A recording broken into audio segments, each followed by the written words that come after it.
This is CBS News Bay Area with Juliette Goodrich. Well, good evening. It's a showdown at City Hall over San Francisco's drug crisis. A group of supervisors are going against the mayor, pushing a plan to fast-track the opening of supervised drug use sites after the city put the idea on hold.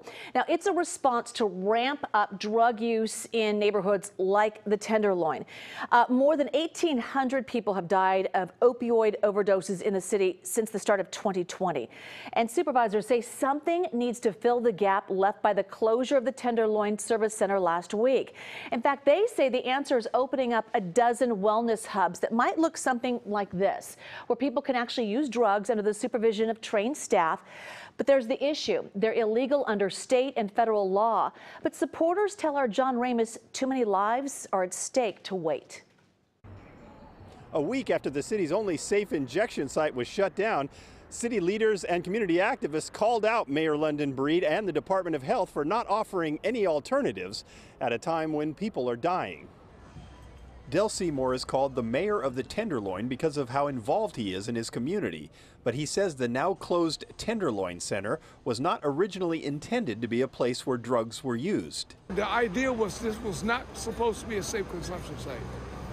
And just overnight it turned into one. Instead, the plan was to create a number of so-called wellness hubs around the city where addicts could consume their drugs while being monitored to prevent overdoses. In 1 year, the Tenderloin Center reportedly prevented more than 300 deaths. But now that the center has closed, Seymour and a lot of other people feel betrayed. City of San Francisco, you lied to us. You outright lied to us. You said you would support this effort.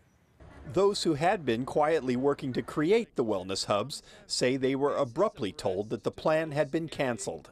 Since that time, the mayor closed the Tenderloin Center with no replacement. And now we know, thanks to people speaking out, that at least 2 sites the mayor has blocked from opening. There's not an alternative plan to this plan. The reason we've all been silent up to this point is because we've been told behind closed doors the plan is wellness centers. And so we're like, okay, good, we're down with that. Let's do that. We'll do it.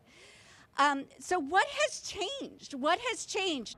Both Mayor Breed's and the city attorney's offices say the barrier is a legal one. They say they're waiting for the Justice Department to develop rules for city to lawfully create safe consumption sites. But the protesters say the Department of Public Health knew it was illegal when they set up the Tenderloin Center as a place to prevent deaths. The Biden administration has not engaged in prosecuting anyone. I think when life and death are at stake, I think we have to take risks sometimes, and now is the time to take that risk. As for Seymour, he says he will continue to help however he can, but the feeling has changed. It's a lack of trust now. I just got to understand how they roll. I thought I understood the city, but I found out I don't, and I'm disappointed. No other city would do this. Okay, so in the last couple of hours, Supervisor Ronan proposed a plan to fund the opening of wellness hubs in neighborhoods most affected by drug use. She's also calling on the city to partially fund them using some of the money it receives from opioid lawsuit settlements.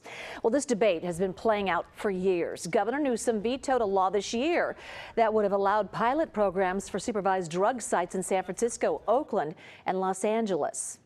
San Francisco's police union has also come out against the sites. After the governor's veto, the head of the union told us how the program would make their job harder. We want to arrest the drug dealers, but every time you try to arrest drug dealers, if there's a product they want to sell, you're going to have a clientele, right? And this will just keep that clientele going.